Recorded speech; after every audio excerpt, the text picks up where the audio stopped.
Life horoscope spiritual நேயர்கள் அனைவருக்கும் வணக்கம். இந்த காணொலியில் நம்ம வித்தியாசமான ஒரு ப்ரெடிக்ஷன் தான் பார்க்க போகிறோம். ஜென்சி கிட்ஸ் பற்றி நிறைய விஷயங்கள்ல இன்னைக்கு நம்ம கேள்விப்பட்டுகிட்டே இருப்போம். இந்த ஜென்சி கிட்ஸுக்கான ஒரு எக்ஸாக்ட் ப்ரெடிக்ஷன் இருந்தால் எப்படி இருக்கும் அப்படிங்கிறதான் இந்த காணொலியுடைய முக்கியமான விஷயமாகவே இருக்குது. ஏன் இந்த ஜென்சி கிட்ஸ்க்காக இந்த ப்ரெடிக்ஷன் கொடுக்கணும் அப்படிங்கிறது நீங்கள் ஃபஸ்ட்டு தெரிஞ்சுக்கணும். இந்த ஜென்சி கிட்ஸை யாரெல்லாம் சொல்கிறோம் அப்படின்னு பார்த்தீங்கன்னா 1997 2012 வரைக்கும் பிறந்த இந்த நபர்களை தான் நம்ம ஜென்சி கிட்ஸ் அப்படின்னு சொல்கிறோம். இந்த ஜென்சி கிட்ஸுக்கான காரணம் அப்படின்னு பார்க்குறப்ப இவங்களுக்கு தான் டெக்னாலஜிக்கல் வைஸில் ஸ்மார்ட் ஃபோன்ஸ் எல்லாமே ரொம்ப அறிமுகமான ஒரு காலகட்டம் அப்படின்னு பார்த்தீங்கன்னா 97 2012 வரைக்கும் நிறைய அப்கிரேடான வெர்ஷன்ஸ் எல்லாமே இவங்க பார்த்துட்டே இருக்கிறாங்க. இப்போ இண்டோ மாடர்ன் ஆஸ்ட்ராலஜியில் இந்த ஜென்சி கிட்ஸுக்குரிய பிறந்திருக்கக்கூடிய டைமிங் வச்சு பார்க்குறப்ப 97 வெஸ்டர்ன் ஆஸ்ட்ராலஜியில் இருக்கக்கூடிய முக்கியமான கிரகங்கள் அப்படின்னு பார்த்தீங்கன்னா கைரான், ப்ளூட்டோ, நெப்டியூன், யுரேனஸ். இதனுடைய பிளேஸ்மெண்ட்ஸ் பார்க்குறப்ப கைரான் துலாம் ராசியில் இருக்கு. அதுக்கப்புறம் ப்ளூட்டோ அப்படின்னு சொல்லக்கூடிய பிளானட் மகரத்தில் இருக்கு. நெப்டியூன் பார்த்தீங்க அப்படின்னா கும்பத்திலையும், யுரேனஸ் மீனத்திலையும் இருக்கக்கூடிய விஷயத்தையே பார்க்குறோம். இதெல்லாம் எப்படி நம்ம இண்டோ மாடர்ன் ஆஸ்ட்ராலஜியில், இந்தியன் ஆஸ்ட்ராலஜியில் குரு, சனி, சுக்கிரன், புதன் சொல்கிறோமோ அது மாதிரி வெஸ்டர்ன் ஆஸ்ட்ராலஜியில் ப்ளூட்டோ, யுரேனஸ், நெப்டியூன், கைரான் எல்லாம் ஒரு வெஸ்டர்னில் இருக்கக்கூடிய ஹெவன்லி பாடிஸ், அதுவும் நம்ம பிளானட்ஸாக தான் கன்சிடர் பண்ணுறாங்க. இப்போ இதை வச்சு பார்க்குறப்ப துலாம் ராசி அப்படின்னாலே டெக்னாலஜி ஓரியன்டான ஒரு விஷயம். அங்கே கைரான் இருக்கக்கூடிய அந்த சமயத்தில் இவங்க பிறந்ததுனால இவங்க பாட்டப்ல இருந்தே பார்த்தீங்க அப்படின்னா நிறைய டெக்னாலஜிஸோட கனெக்ட் ஆகிருக்கக்கூடிய கிட்ஸ் யார் அப்படின்னு பார்த்தீங்கன்னா ஜென்சிஸ். அதுக்கப்புறம் வாங்க மகரத்தில் இருக்கக்கூடிய ப்ளூட்டோ எப்பவுமே எப்படிப்பட்ட ஒரு பிளானட் அப்படின்னா நிறைய ரெவல்யூஷன் கொடுக்கணும் அப்படின்னு யோசிக்கும். அப்போ breaking the world terms, Capricorn அப்படின்னு சொல்றது மகரத்தோட வீடு. அப்போ பிரேக்கிங் த வேர்ல்டு டேர்ம்ஸ் அப்படிங்கிறதுல உலகளாவிய இருக்கக்கூடிய சிந்தனைகள்ல ஒரு மாற்றம் கொண்டு வரும். அதனாலதான் இந்த ஜென்சி கிட்ஸ் ஏற்கனவே இருக்கக்கூடிய பழைய நடைமுறைகளை எதுவுமே பின்பற்றாம தனக்குன்னு ஒரு ட்ராக்கை நோக்கி போகக்கூடிய விஷயங்களை நம்ம பார்க்க முடியுது. ஸ்மார்ட் போன்ஸ் மாதிரி கேஜெட்ஸ்க்கு நிறைய அடிமையாகக்கூடிய விஷயங்களும் ஏன் நடக்குது அப்படின்னு பார்த்தீங்கன்னா இவங்க பிறந்ததே டெக்னாலஜிக்கலான ஒரு ஏரால. இந்த மாதிரியான சிச்சுவேஷன்ஸ் பார்க்குறோம். நெப்டியூன் கும்பத்தில் இருக்கிற விஷயம். அப்போ கும்ப வீடு அப்படின்னு எடுத்தாலே லாபங்கள் எல்லாமே அப்போ நெப்டியூன் எப்படிப்பட்ட ஒரு கிரகம் அப்படின்னு பார்த்தா புரட்சிகளை உண்டு பண்ணக்கூடியது. அப்போ லாபகரமான புரட்சிகள், நிறைய இன்வெஸ்ட்மெண்ட்ஸு, கிரிப்டோ காயின்ஸ், பிட்காயின், இந்த மாதிரியான விஷயங்கள் எல்லாம் ஜென்சி கிட்ஸ் வளர வளர வளர இந்த சமுதாயத்தில் நிறையவே அறிமுகமாயிருக்கிறத பார்க்க முடியும். யுரேனஸ் அப்படின்னு பார்த்தீங்கன்னா இனோவேஷன்ஸ். யுரேனஸ் பார்த்தீங்கன்னா மீனத்தில் இருக்கிறத பார்க்க முடியும். அப்படி பார்க்குறப்ப குருவுடைய வீடு அப்படிங்கிறதுனால நிறைய இனோவேஷன்ஸும் இவங்க வளர வளர கிடைச்சிட்டே இருந்திருக்கும். இவங்க பார்க்காத டெக்னாலஜியே இருக்காது. நிறைய விஷயங்கள்ல அப்கிரேட் அப்படிங்கிற வார்த்தையே இவங்க வந்ததுக்கு அப்புறம் தான் வந்திருக்கும். இப்படியாக இருக்கக்கூடிய இந்த ஜென்சி கிட்ஸுக்கு ஏன் ஒரு ப்ரெடிக்ஷன் தேவை அப்படின்னு பார்த்தீங்கன்னா பொதுவாகவே லைஃப் எப்போ புரிதல் ஆரம்பிக்கும் அப்படின்னா இந்த இயர் ஆஃப் 14 அப்படின்னு வச்சுக்கோங்களேன். அந்த 14 வயசுக்கு மேலே அந்த அடலசன்ஸ் பீரியட்ல தான் லைஃப்னா என்ன அப்படிங்கிற ஒரு புரிதல் கிடைக்க ஆரம்பிக்கும். அப்படி அந்த புரிதல் ஆரம்பிச்சு 29 வயசு வரைக்கும் இப்போ இருக்கிறதுல 14 29 வரைக்கும் இருக்கக்கூடியவங்க தான் இந்த ஜென்சி கிட்ஸ். அப்போ வாழ்க்கை அப்படிங்கிற விஷயத்த எப்படி தீர்மானிக்கிறது அப்படிங்கிறத ரொம்ப ஃபோக்கஸாக இருக்க வேண்டிய இயர்ஸ் பார்த்தீங்கன்னா 14 to 30 இந்த பிட்வீன் இருக்கக்கூடிய வருஷங்கள்ல தான் அவங்க தங்களை எப்படி ஸ்ட்ரக்சர் பண்ணிக்கணும் அப்படிங்கிறது தெரிஞ்சுக்கணும். அதனால தான் நம்ம இந்த ப்ரெடிக்ஷன் கொடுக்குறோம். 14 to 30 இருக்கிறவங்களுக்காக இந்த ப்ரெடிக்ஷன் இருக்கும். அப்படிங்கிறப்ப இதுல எதெல்லாம் இன்க்ளூசிவா இருக்க போகுது அப்படின்னு பார்க்குறப்ப எஜுகேஷன், கெரியர், அதுக்கப்புறம் ஃபேமிலியும் ரிலேஷன்ஷிப்பும் எப்படி அமைய போகுது அப்படிங்கிற இந்த ஃபோக்கஸ்ல தான் இந்த வீடியோஸ் எல்லாமே நம்ம கொண்டு போக போறோம். ஏன் இந்த ஜென்சி கிட்ஸுக்கு கொடுக்குறோம்னா இந்த 30 வருஷத்தை அவங்க கரெக்டாக ஃபோக்கஸ் பண்ணிக்கிட்டாங்கன்னா, ஃபர்ஸ்ட் 30 வருஷத்தை அவங்க ஃபோக்கஸ் பண்ணிக்கிட்டாங்கன்னா அடுத்த 30 வருஷத்துக்கு அவங்க கவலை இல்லாத ஒரு வாழ்க்கைக்குள்ள வர முடியும். இந்த கைடன்ஸ் அப்படிங்கிற விஷயம் ஆஸ்ட்ராலஜிக்கலாகவும் சரி, வேர்ல்டு வைடு நடக்கக்கூடிய சில எலமெண்ட்ஸையும் கனெக்ட் பண்ணி கொடுக்கறதுனால உலகளாவிய அளவில் தங்களை எப்படி நிலைநிறுத்தணும் அப்படிங்கிறத இந்த ஜென்சி கிட்ஸ் புரிஞ்சுப்பாங்க அப்படிங்கிற ஒரு நல்ல எண்ணத்திலையும் இவங்களை எப்படி பேரண்ட்ஸ் கையாளணும் அப்படிங்கிற விஷயத்த ஒரு பேரண்டிங்கான ஒரு சஜஷனாகவும் தான் இந்த ப்ரெடிக்ஷன்ஸ் அமைய போகுது. இது ஒரு குறிப்பிட்ட முயற்சியாக நம்ம இந்த மே மந்த்ல இருந்து கொடுக்குறோம். ஏன் மே மந்த்ல இருந்து ஸ்டார்ட் பண்றோம் அப்படின்னு பார்த்தீங்கன்னா மே மந்த் பார்த்தீங்கன்னா நிறைய ஹை கெரியருக்கான விஷயங்கள், அதுக்கப்புறம் என்ட்ரன்ஸ் எக்ஸாம்ஸ் இருக்கும். ஒரு லைஃப்ல இந்த மே மாசம் அப்படின்னு எடுத்து பார்த்தீங்கன்னா நம்ம அடுத்த கட்டம் எதை நோக்கி டிராவல் பண்ண போறோம் அப்படிங்கிறத ஜென்சி கிட்ஸ் முடிவு செய்யக்கூடிய காலகட்டமாக இந்த மே மாதம் வர்றதுனால மே மாதத்துலேருந்து இந்த ப்ரெடிக்ஷனை ஸ்டார்ட் பண்ணுறோம். இது ஒரு நல்ல முயற்சி அப்படின்னு நினைக்கிறேன். மாணவர்களுக்கு குறிப்பா அவங்களுடைய எதிர்காலத்தை தீர்மானிக்கிறதுக்கு தங்களுடைய கிரகநிலைகளை தெரிஞ்சுக்கிட்டு அடுத்தடுத்த இண்டஸ்ட்ரீஸ்ல ஃபோக்கஸ் பண்றப்ப இன்னும் நல்லா இருப்பாங்க அப்படிங்கிற ஒரு எண்ணத்துல தான் இந்த ஜென்சி கிட்ஸ்க்கான ப்ரெடிக்ஷன் கொடுக்க போறோம். வாங்க பார்க்கலாம்.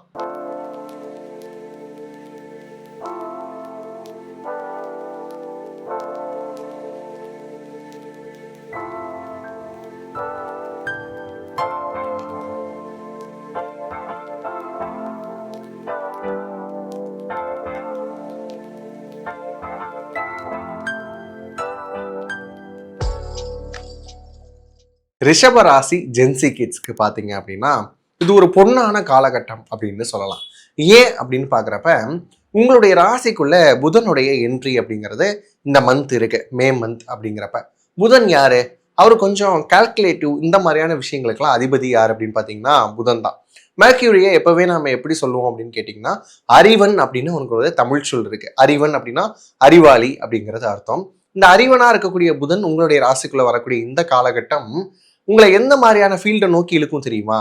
கால்குலேஷன்ஸ் ஓரியன்டாக இருக்கக்கூடிய மேக்ஸு, அனாலிட்டிக்ஸ், இந்த மாதிரியானது, லாஜிஸ்டிக்ஸ், இந்த மாதிரியான விஷயங்களுக்குள்ள நிறைய ஆர்வம் அப்படிங்கிறது வர ஆரம்பிக்கும். நிறைய மாணவர்கள் வந்து பார்த்தீங்கன்னா இந்தந்த துறைகள் எடுக்க ஆரம்பிப்பீங்க. அதுக்கப்புறம் புதன்னு சொன்னாலே பேங்கிங், ஐடி, கம்யூனிகேஷன் இந்த இண்டஸ்ட்ரீஸை நோக்கியும் உங்களுடைய அறிவுபூர்வமான செயல்பாடுகள் அப்படிங்கிறது அணுக போறீங்க அப்படிங்கிறத பார்க்குறோம். அப்படியே வந்து பாருங்க, இவர் இருக்கார் இல்லையா சுக்கிரனும் என்ன பண்றாரு அப்படின்னா மிதுன வீட்டுக்குள்ள அப்படியே கிராஸ் ஆகக்கூடிய வருஷமா பாக்குறோம். இந்த மாசத்துல வந்து மிதுன வீட்டுல சுக்கிரன் வந்து கிராஸ் ஆவாரு. அப்ப அவர் என்ன பண்ணுவாரு அப்படின்னா போகிற போக்குல நம்ம படம் நடிச்சா எப்படி இருக்கும், நம்ம சினிமாக்குள்ள என்ட்ரி கொடுத்தா எப்படி இருக்கும், சீரியலுக்கு போனா எப்படி இருக்கும், இந்த மாதிரியான எண்ணத்தெல்லாம் கொடுப்பாரு. பொதுவாகவே ரிஷபராசிக்காரங்களுக்கு வந்து பாத்தீங்கன்னா கலைத்துறை மேல ஒரு மோகம் இருந்துகிட்டே இருக்கும். இந்த கலைத்துறை மேல இருக்கக்கூடிய மோகத்தை நம்ம ரெண்டா பிரிக்கலாம். ஒன்று ஆன் ஸ்க்ரீன், இன்னொன்று ஆஃப் ஸ்க்ரீன் அப்படின்னு வச்சுக்கலாம். ஆன் ஸ்க்ரீனில் இந்த ஆக்டிங், டான்ஸிங் இந்த மாதிரியான விஷயங்கள்லாம் வச்சுக்கலாம். அதுக்கப்புறம் ஆஃப் ஸ்க்ரீனில் இருக்கிறது நிறைய டெக்னீஷியன்ஸ் ஓரியன்டான விஷயங்கள். இப்போ என்ன பண்ணுவார் அப்படின்னா உங்களுக்குள்ள நிறைய எண்ணங்கள் வர ஆரம்பிக்கும். லைக் வந்து நம்ம டிஜிட்டல் மார்க்கெட்டிங் படிக்கலாமா, மீடியா நோக்கி போகலாமா, ரீல்ஸ் ஏதாவது கண்டென்ட் வந்து டெவலப் பண்ணலாமா, யூடியூப் சேனல்ஸ் ஓப்பன் பண்ணலாமா, இந்த மாதிரியான எண்ணங்கள் வர ஆரம்பிக்கும். மீடியா நோக்கியான உங்களுடைய கனவுகளுக்குள்ளே போவீங்க. அது மட்டும் இல்லாமல் விஷுவல் கம்யூனிகேஷன் படிக்கலாமா, இல்லை வந்து டிஜிட்டல் மார்க்கெட்டிங்கோட சேர்த்து வேறு என்ன பண்ணலாம் அப்படிங்கிற மாதிரி மீடியா ஓரியன்டாக இருக்கக்கூடிய எல்லா துறைகள் மேலேயும் சின்னதாக ஒரு மோகம் அப்படிங்கிறது உங்களுக்கு எட்டி பார்க்கக்கூடிய ஒரு காலகட்டம் அப்படின்னு வைக்கலாம். சரி, இதெல்லாம் வந்து எஜுகேஷன் செக்டர்ஸில் பேஸ் பண்ணி நம்ம பார்த்துட்டோம் இல்லையா. அடுத்து இருக்கிறது அப்படின்னு பார்த்தீங்கன்னா கெரியர் ஓரியன்டான விஷயங்கள். இப்போ நான் சொன்ன இதே துறைகளில் கெரியர் வாய்ப்புகள் வருவதற்கும் வாய்ப்புகள் இருக்கு. ஏன்னா ரிஷபராசிக்காரங்க நான் பார்த்த வரைக்கும் ரொம்ப அதிகமாக இருக்கிறது வந்து பார்த்தீங்க அப்படின்னா ஐடி சார்ந்த செக்டார்ஸில், பேங்கிங் சார்ந்த செக்டார்ஸில் இருப்பாங்க. ஏன்னா அவங்களுக்கு செகண்ட் பிளேஸ் அப்படிங்கிறது ஃபேமிலி அண்ட் ஃபினான்ஸ் அப்படிங்கிறதுல புதன் வரதுனால ஃபினான்ஸ் ஆஸ்பெக்ட்ஸில் இருக்கக்கூடிய எல்லா துறைகளிலையும் இந்த ரிஷபராசிக்காரங்க இருக்கிறத நம்மளால பார்க்க முடியுது. அப்படி பார்க்குறப்ப இந்த கெரியர் growth அப்படிங்கிறது, ஏன்னா ரிஷபராசிக்காரங்கள்ல குறிப்பாக 25 to 29 வயதுகளில் இருக்கக்கூடியவங்களுக்கு நிறைய பேத்துக்கு வேலை இல்லாமல் இருக்கு. அதுலலாம் நிறைய மாற்றங்கள் வரப்போது. உங்களுக்கு ஏற்ற வேலை அப்படிங்கிறது இந்த மே மந்த்து சில இனிஷியேட்டிவ்ஸ் நீங்கள் அதுக்காக எடுப்பீங்க. அது வந்து அமைகிறதுக்கான வாய்ப்புகள் அப்படிங்கிறது அதிகமாகவே இருக்குது அப்படின்னு சொல்லலாம். அப்படி பார்க்குறப்ப எஜுகேஷன் நல்லா இருக்கு, கெரியரும் நல்லா இருக்கு. சரி, அப்படியே வாங்க ரிலேஷன்ஷிப், ஃபேமிலி இந்த 2 எலமெண்ட்ஸே எடுத்துப்போம். ஃபேமிலியில் இவன் ஏதோ பண்ணுறான், அது பண்ணுறது இவன் சக்ஸஸ் ஆகிடுவான் அப்படிங்கிற ஒரு நம்பிக்கை உங்கள் வீட்டில் இருக்க எல்லாருக்குமே வர ஆரம்பிக்கும். அந்த நம்பிக்கை எப்படி வரும் அப்படின்னா திடீர்னு நீங்கள் காலையில் எந்திரிச்சு உட்காந்து சில விஷயங்களை ப்ராக்டிஸ் பண்ணுறது, காலையில் எந்திரிச்சு உங்களுக்கான கெரியர் நோக்கிய இனிஷியேஷன்ஸ் எடுக்கிறது, ஃபிசிக்கலாக ஃபிட்னஸை நோக்கி ட்ராவல் பண்ணுறது, இந்த மாதிரியான எலமெண்ட்ஸ்குள்ளே நீங்கள் என்ட்ரு ஆகிறப்ப கண்டிப்பாக உங்களுடைய பேரண்ட்ஸ்க்கும் உங்கள் மேலே பெரிய நம்பிக்கை அப்படிங்கிறது வர ஆரம்பிக்கும். அதுக்கப்புறம் ரிலேஷன்ஷிப் விஷயங்களில் இங்கே தான் ஒரு ட்விஸ்ட் அண்ட் டர்ன்ஸ் அப்படிங்கிறது இருக்கு. இது நாள் வரைக்குமே இருக்கக்கூடிய காலகட்டங்களில் ரிலேஷன்ஷிப்பில் சின்னதாக தொய்வு அப்படின்னு சொல்லக்கூடிய நிலையில் இருந்தாங்க.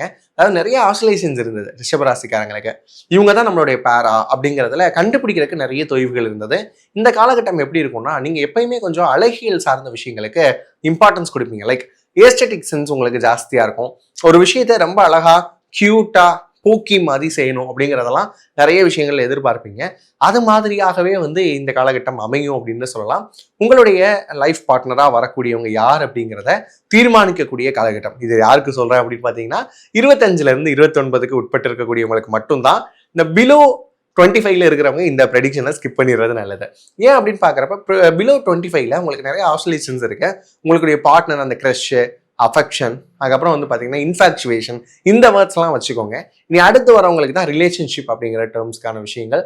உங்களுக்கு அழகான இன்னும் அப்படின்னு சொல்லணும்னா அந்த அழகு அப்படிங்கிறத நீங்கள் எதை வச்சு டிஃபைன் பண்ணுவீங்க அப்படின்னு நீங்கள் கேட்கலாம். இந்த அழகுங்கிறது வெளி தோற்றம் கிடையாது.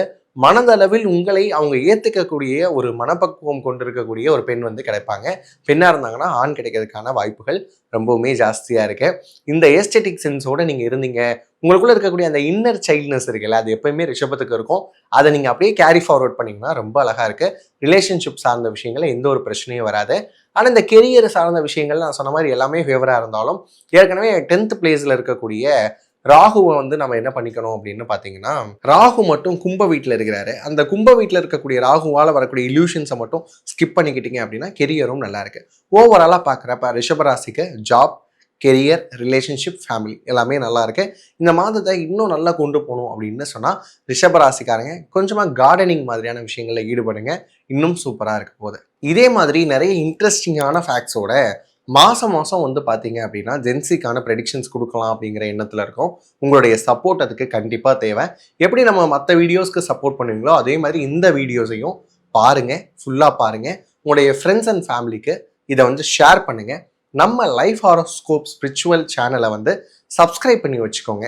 உங்களுக்கு மற்ற ஏதாவது விஷயங்கள், பர்சனல் ஹாரோஸ்கோப் பார்க்கணும், ஹேண்ட் ரிட்டனான ஹாரோஸ்கோப் பார்க்கணும் அப்படிங்கிற விஷயங்கள் இருந்தாலும் சரி, வாஸ்து ரிலேட்டடான விஷயங்கள், அதுக்கப்புறம் வந்து ப்ரெடிக்ஷன்ஸில் நிறைய பரிகாரங்கள் பண்ணணும் அப்படின்னா அதை பண்ண முடியாத சூழல்கள் இருந்தாலும் சரி, இந்த மாதிரியான சர்வீசஸ்க்கெல்லாம் lifehoroscope.in அப்படின்னு சொல்லக்கூடிய நம்முடைய வெப்பேஜ்குள்ளே வாங்க. உங்களுக்கான எல்லா தெளிவான விஷயங்களும் ஒரு ஜிபிஎஸ் ஃபார் த லைஃப் அப்படிங்கிறது நம்முடைய பேஜில் அவைலபிளாக இருக்கும். இது மாதிரியான இன்ட்ரெஸ்டிங் ஃபேக்டரோட அடுத்து உங்களை சந்திக்கும் வரைக்கும் உங்களிடமிருந்து விடைபெறுவது நான் உங்கள் இண்டோ மாடர்ன் ஆஸ்ட்ராலஜர் பாலுவானந்த். நன்றி, வணக்கம்.